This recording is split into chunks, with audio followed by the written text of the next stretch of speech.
Энэ засаг захиргааны нутгийн дэвсгэрийн нийлжүүлэлтийн удирдлагын тухай хуулийг өөрчлөлтөөр ямар харилцаа зохицуулах гэж боловсрогдсон бэ гэхээр зэрэг үндсэндээ орон нутагт үйл ажиллагаа явуулж байгаа төрийн агентлагуудын салбаруудын удирдлагыг орон нутгийн удирдлагууд томилж байхаар ийм эрх зүйн зохицуулалт хийхээр хуулийн үзэл баримтлал зохицуулалтыг боловсруулсан байна. За Монгол улс бол энэ төрийн албыг мэрэгсэн тогтвортой байлгах тухай зарим салбаруудаа бол мэрэгжлийн нэгдмэж удирдлагатай байлгах тухай ийм бодлого зарчимтай улс ороо. Тийм учраас манай ажлын албаны холбогдох нэгжээс хийсэн дүгнэлт бол төрийн албанд тавигдж байгаа энэ мэрэгсэн тогтвортой байх зарчим, за бас зарим салбарууд дээр энэ нэгдмэл удирдлагатай байх зарчим, за төрийн албаны холбогдох заалтуудтайгаа энэ хуулийн үзэл баримтлал зөрчилдөж байгаа юм байна гэдэг ийм дүгнэлт саналаа илэрхийлсэн. За энэний дагуу Улсын их хурлын тамгын газрын холбогдох мэрэгжлийн нэгжээс энэ хууль дээр тодорхой дүгнэлт зөвлөмж гаргуулсан зүйтэй гэсэн ийм байр суурь илэрхийлэгдсэн үнийг бүлгийн хоролдоонд оролцсон гишүүд санал нэгтэйгээр дэмжсэн гэдгийг та бүхэнд хэлэх байна. За ингээд хүүхдийн хөгжлийг дэмжих тухай анхлагч хуулийн төслийн талаар манай хуулийн төсөл санаа ачлагч гишүүд маань мэдээлэл. За өнөөдрийн хууль мэдээллийн ихэнтэйгээ уулзж байгаа энэ мэдээллийн цагаар манай бүлгийн дэд дарга Ариун зэе дарга байна. За хуулийн төслийг санаачлагч манай Бадамсүрэн гишүүн байна. За бүлгийн ажлын албаны холбогдох нэгжийн удирдлагууд байна. За ингээд би Бадамсүрэн гишүүнийг мэдээлэл хэлэн өгч өгч.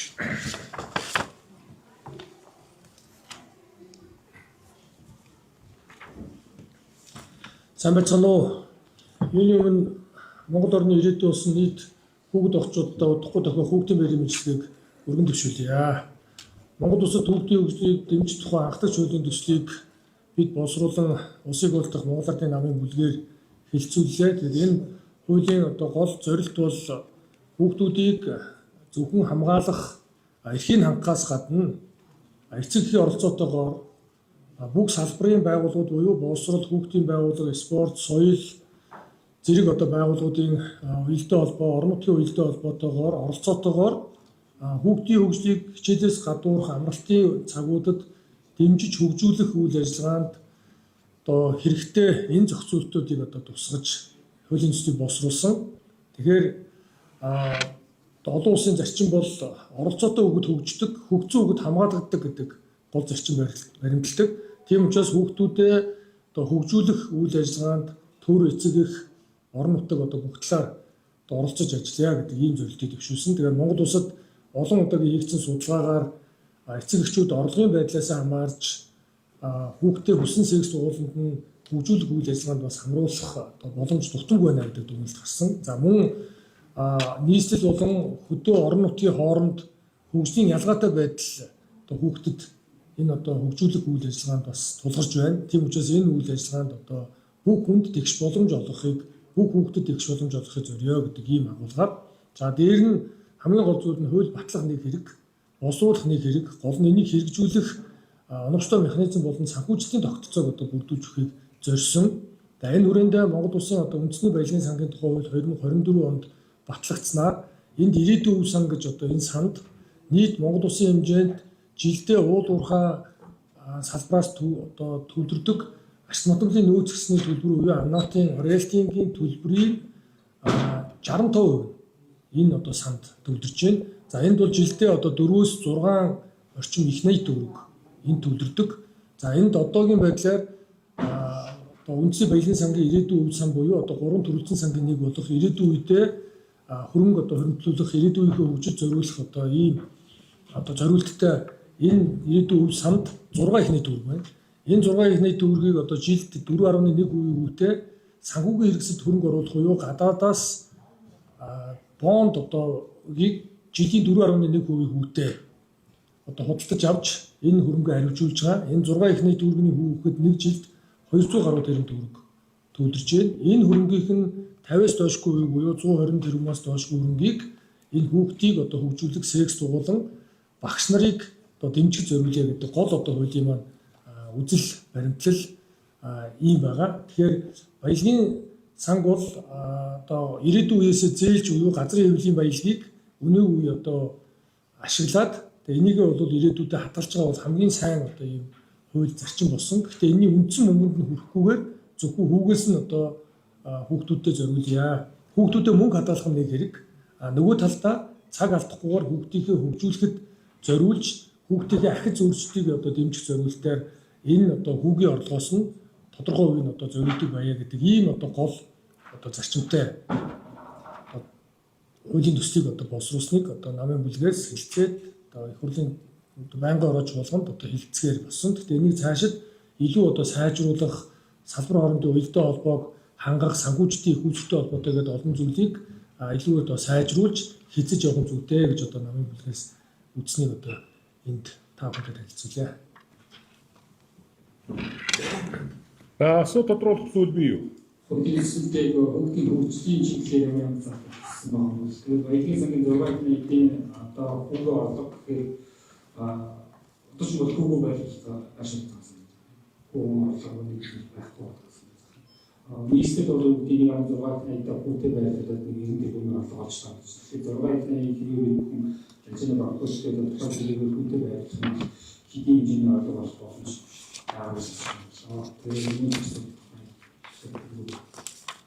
За баярлалаа.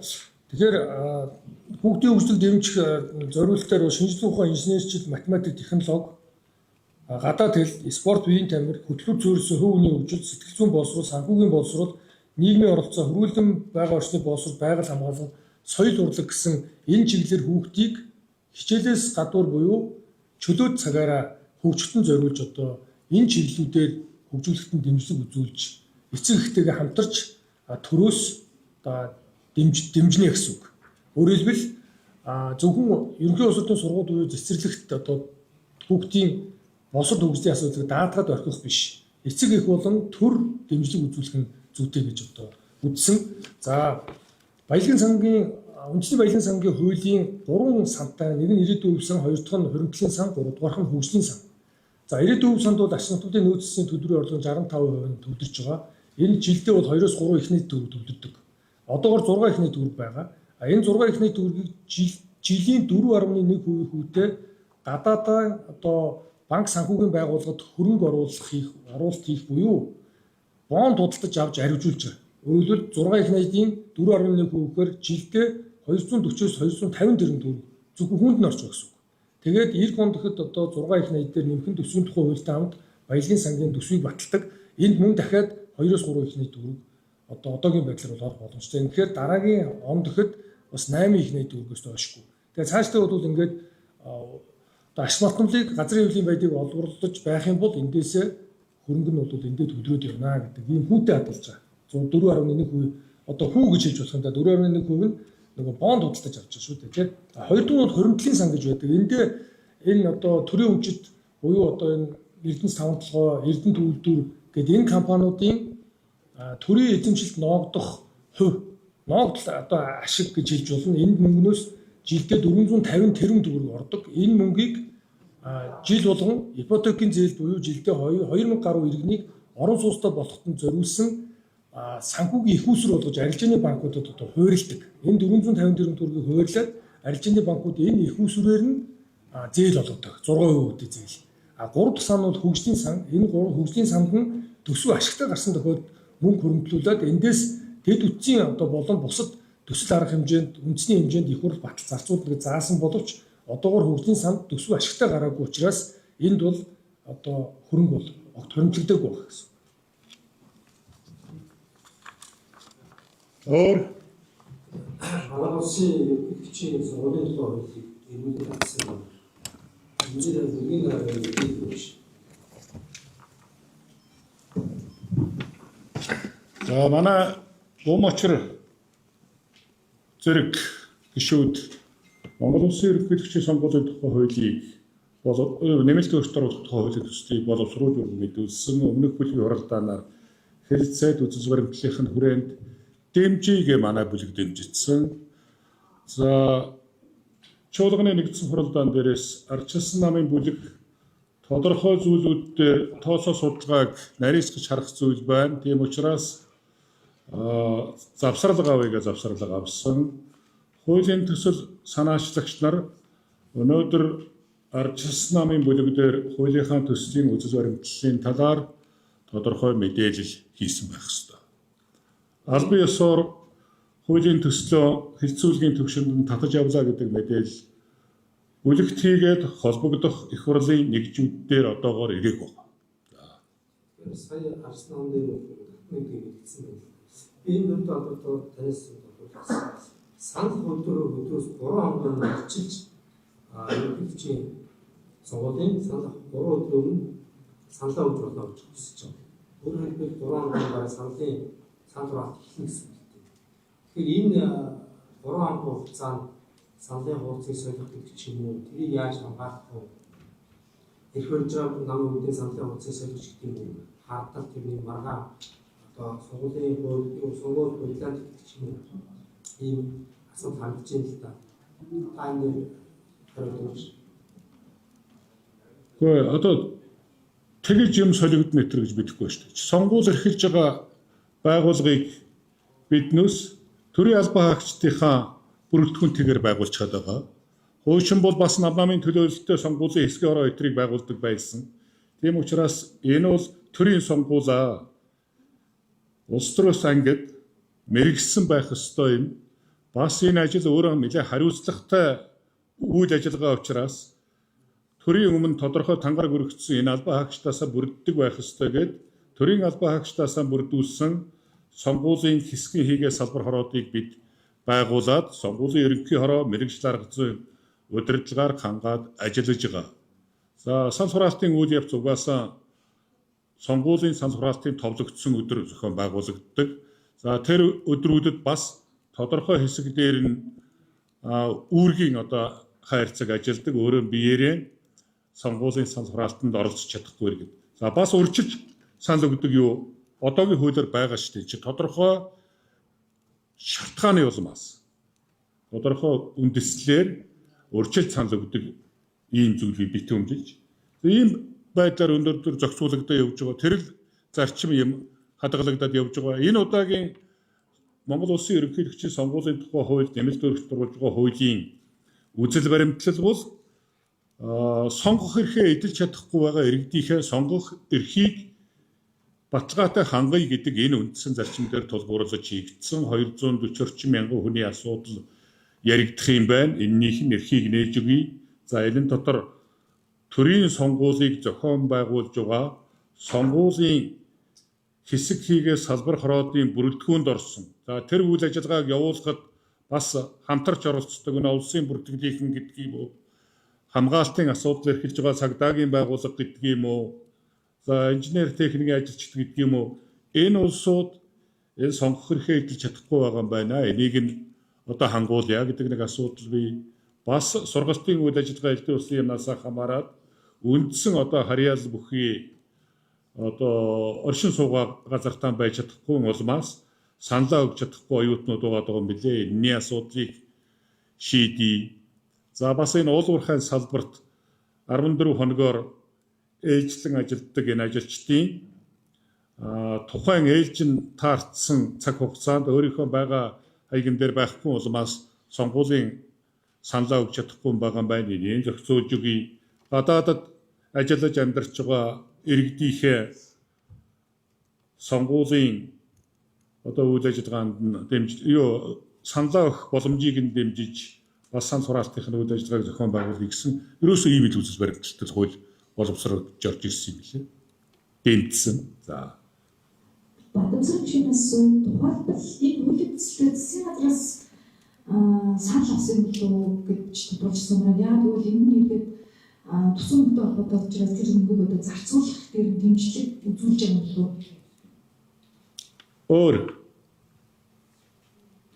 Батамсрагчны гишүүний үйлдэл дахиад энэ дээр одоо 2027 оны төсөв батлагдах үед нэг Намын сайд, соёлын сайд дахь орж ирж ирсэн 100 мянган төгрөгийн ваучер асуудалтай ойролцоо юмш үзлээ төлөөрөөс сонсогдчихлээ л да.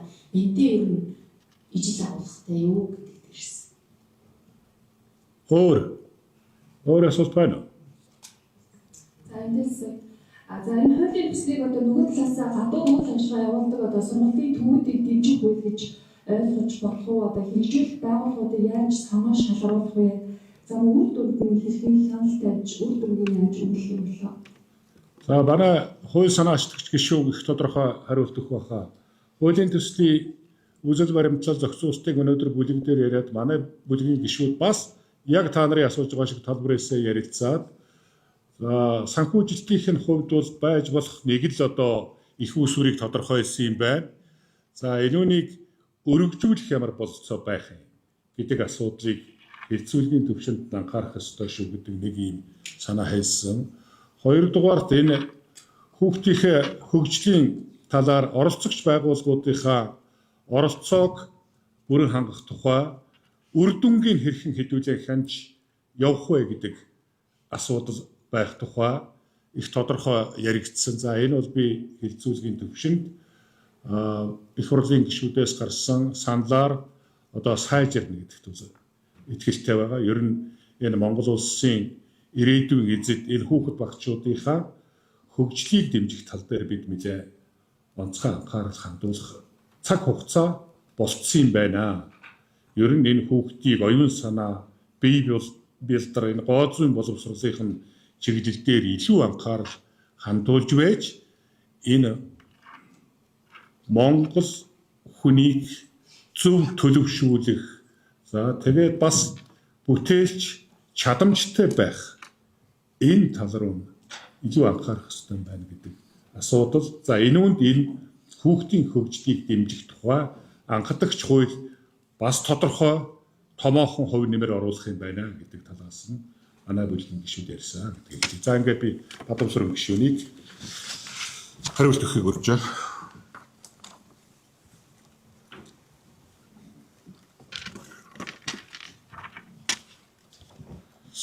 За түрээс үндэсний баялаг сангийн ирээдүйн үйл сан бол ирээдүйн үеэсээ газрын хэвлэлийн баялагийг зээлж ашиглаж байгаагийн төлөө ирээдүйдээ хөрөнгөлүүлж байгаа мөнгөө гэдэг тогтоож ирсэн. Тэгэхээр хүүхдүүдэд хөрөнгөлүүлж байгаа хөрөнгөөс нь хадгалж байгаа, арвижуулж байгаа хүүгийнх нь зөвхөн хүүгийн орлогынх нь тодорхой хувийг хүүхдүүдэд зориулъя. Энэ нь бол зөв юм байна. Хүүхдүүдэд мөнгө шатгалыг хажуугаар нь хүүхдүүдэд оюуны хөрөнгө оруулалтыг цаг алдахгүй хийх нь зөвөө хөгжиж байгаа орны хувьд гэж ингэж одоо үздсэн. За санхүүжилтийн хувьд бол хэрвээ энэ санхүүжилт шийдэгдэхгүй бол ингээл мөн л одоо өмнө батлагдсан хуулиудтай адилхан хөгждийг одоо залуучдын хөгжлийг дэмжсэн гэдэг юм. Энэ хуулиудтай адилхан ингээд хэрэгжилт нь сул байх юм байна гэж үзэж байгаа учраас санхүүжилтийн механизм нь ямар нэгэн одоо төсөөс юм уу ямар нэгэн одоо сайд дарганаас одоо хараад усаа гэсэн.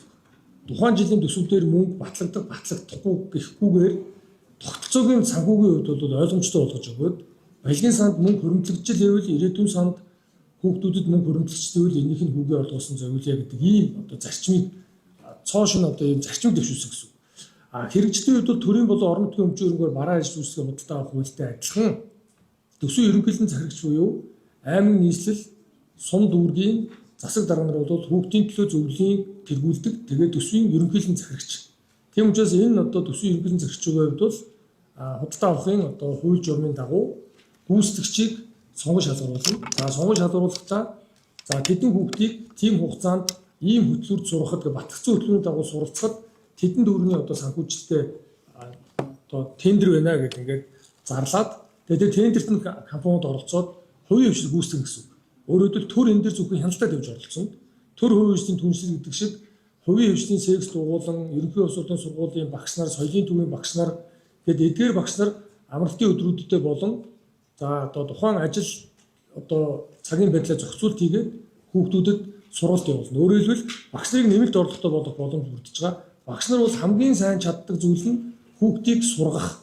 Тийм учраас багш нар маань нэмэлт орлого олох боломжтой болоод эцсийн дүндээ бол эцэг эгч хожин, хүүхдүүд хожин, багш нар хожино гэдэг ийм л гол зарчимтай. Тэгээд эцэг нийлгэд миний бид орон аймгийн засаг даргаар 9 жил ажилласан. Аймгийн хүүхдийн төлөө зөвлөлийн одоо тэргүүж ажиллаж байсан. Энэ хугацаанд хүн болох байгаасаа гэж яг ийм одоо хүүхдийн сургалтын төслийг орон нутгийн уулд уурхай одоо гэрээгээр төлрүүлсэн хөрөнгөөс буюу одоо татвар төлөгчдийн хөрөнгөөс биш. Ирээдүйн одоо эзэдтэй хадгалж байгаа, ирээдүйгөөсөө зээлж ашиглаж байгаа энэ одоо газрын хуулийн баялагийг өгөөжөөс оруулдаг.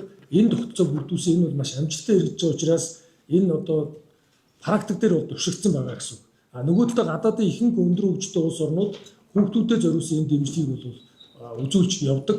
Гэхдээ энэ дээр хяналт бол одоо хуулийн дагуу маш сайн тавигдана. Энэ одоо тухайн анхдагч бие даасан хууль учраас садвар орондын уялдааг хангана, эцэг эхчийн оролцоог оруулна, эцэг эхийн хяналт бас энэ дээр тавигдаж явна.